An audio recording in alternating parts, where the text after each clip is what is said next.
Logical guessing series में हम लोग एक नया क्वेश्चन लेकर के आए हैं।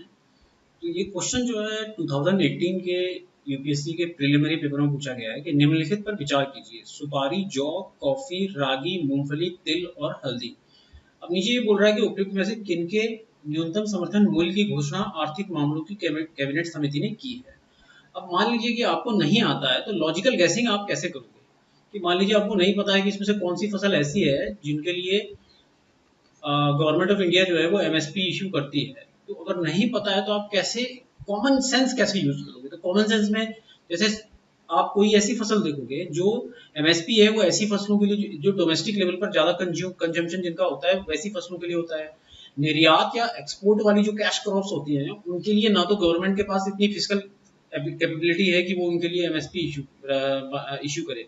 तो कॉफी जो है वो ज्यादातर इंडिया जो है कॉफी इसको एक्सपोर्ट कर देता है, लगभग 75% कॉफी जो है इंडिया एक्सपोर्ट कर देता है। तो जाहिर सी बात है कि अगर कोई फसल एक्सपोर्ट हो रही है तो उसके लिए एमएसपी गवर्नमेंट इंडिया नहीं इशू करेगी, क्योंकि उसके प्राइसेस जो है वो इंटरनेशनल मार्केट से डिसाइडेड होते हैं। इंटरनेशनल मार्केट जो है उसका सबसे बड़ा डिसाइडर है।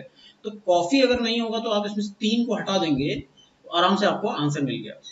तो इस क्वेश्चन में आप देखिए कि आपको भले ही नहीं पता था कौन कौन सी फसलों के लिए इशू होता था, कॉमन लॉजिक लगा करके आपने इस क्वेश्चन को सॉल्व कर सकते थे बहुत इजीली।